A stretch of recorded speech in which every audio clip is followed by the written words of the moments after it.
വാർഷികത്തിൽ ഇതുവരെ പല രാഷ്ട്രീയ ആരോപണങ്ങളും പ്രത്യാരോപണങ്ങളും ഒക്കെ ഉണ്ട്. പക്ഷേ നമ്മളിപ്പോൾ യഥാർത്ഥത്തിൽ ഇതിൽ ദുരന്ത ബാധിതരെ തന്നെ നേരിട്ട് കണ്ട് ന്യൂസ് മലയാളം സർവേ എന്ന് പറയുന്നത് എനിക്ക് തോന്നുന്നത് സമ്പൂർണ്ണ സർവേയാണ്, ഒരു സാമ്പിൾ സർവേ അല്ല. അതിൽ ഏതാണ്ട് 90% പേരെ നേരിട്ട് കണ്ടിട്ടാണ് നമ്മൾ സംസാരിച്ച് കാര്യങ്ങൾ മനസ്സിലാക്കി അത് ആ 5 ചോദ്യങ്ങൾക്ക് ഉത്തരം കണ്ടെത്തിയത്.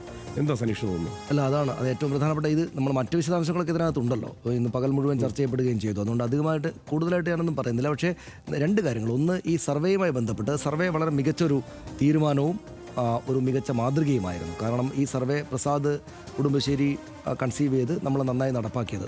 അതായത് ഇങ്ങനെയൊരു സർവേ എല്ലാവർക്കും നടത്താവുന്നതേ ഉണ്ടായിരുന്നുള്ളൂ പക്ഷേ നമ്മളത് വളരെ വൃത്തിക്കായിട്ട് നടത്തി. കാരണം എല്ലാവരോടും സംസാരിച്ചു. 90%-ലേറെ 96% ആളുകളെ 5-6 ആളുകൾ മാത്രമാണ് ഒഴിഞ്ഞിരുന്നത്. ബാക്കി എല്ലാവരോടും നേർക്കുനേർ സംസാരിച്ചിട്ടാണ്. എന്ന് വെച്ചാൽ സാമ്പിൾ സൈസ് എടുത്തിട്ടുള്ള സർവേ അല്ല, സമ്പൂർണ്ണമായി സംസാരിച്ചുള്ള സർവേയാണ് നമ്മൾ നടത്തിയത്. അതുകൊണ്ട് നിശ്ചയമായിട്ടും സർക്കാരുകൾക്കും മറ്റ് ഏജൻസികൾക്കും രാഷ്ട്രീയ പാർട്ടികൾ അടക്കമുള്ള ആളുകൾക്കും പൂർണ്ണമായിട്ട് ഡിപ്പെൻഡ് ചെയ്യാവുന്ന ഒരു ദുരന്തബാധിതരുടെ അഭിപ്രായ പ്രകടനം അവിടെയുണ്ട്. അത് ഭാവിയിലും അവരത് ഉപയോഗിച്ചുകൊള്ളട്ടെ എന്നാണ്